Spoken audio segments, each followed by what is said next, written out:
Give Batman to Tim Burton, you'll get a movie with an influence from German Expressionism. Lunatic but rather comical Joker which abides the comic book more. However, give Batman to Christopher Nolan, you'll get a darker, more realistic rendition of the Caped Crusader. Good evening, ladies and gentlemen. With a psychopathic anarchist as the main villain. Filmmaker stands out not only by his ability to interpret his vision in form of visual, but also through one's authorship. Auteur is simply French for author, which means that a film is a reflection of the director's personal creative vision, or trademarks.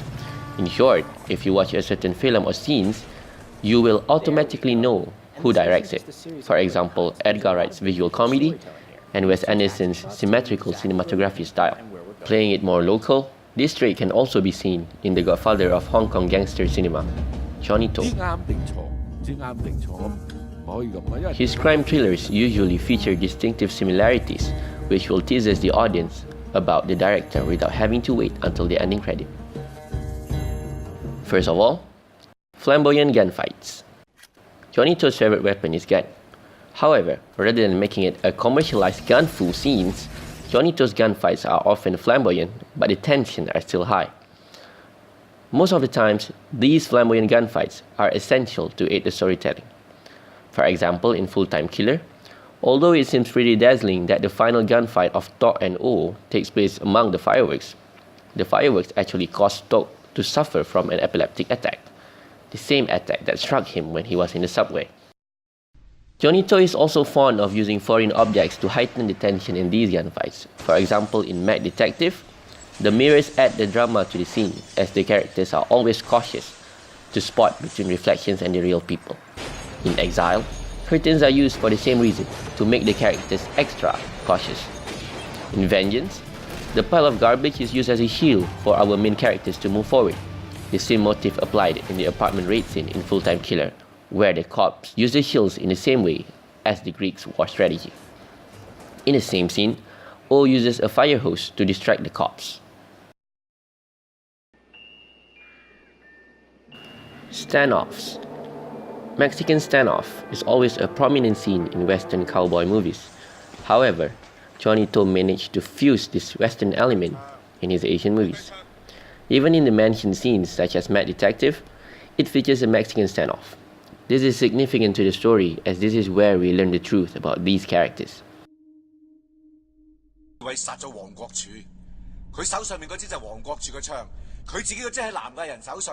In Exile, the standoff reflects the characters' relationship as these characters are indeed friends, thus they are debating themselves whether they should kill each other.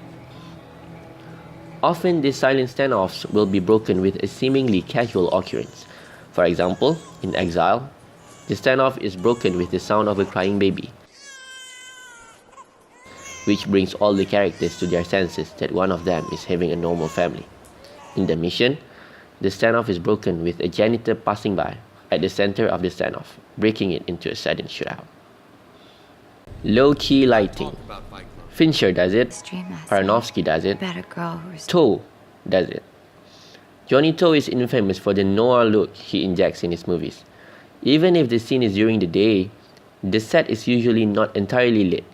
His low-key preference actually helps in delivering the mood for his thriller. PTU is set in only one night. Lampposts act as the source of practical light for To to create his low-key mood. In Mad Detective, this low-key adds the personality to his characters. For example, during the ending, the persuasive personality first appears in silhouette, emphasizing the character's evil personality. Weird violence. I really don't know how to put this into words, but Johnnie To has a rather unusual taste for violence. In PTU, Simon Yap's character encounters a punk kid who keeps on rubbing his neck. Yap then asks him to continue doing that, while repeatedly slapping him in the face. In Election 2's ending, Louis Koo's character repeatedly punched the cop in between the conversation. Although weird, some of them are really violent. Plot twists. Like all thriller movies, To is also a wizard when it comes to plot twists. Probably the element that makes up a crime thriller. Most of his movies have plot twists. Often, the twist comes at almost the very end of the movie.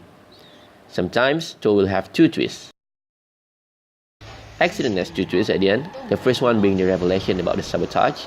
The second, spoiler alert, Louis Koo's character is killed.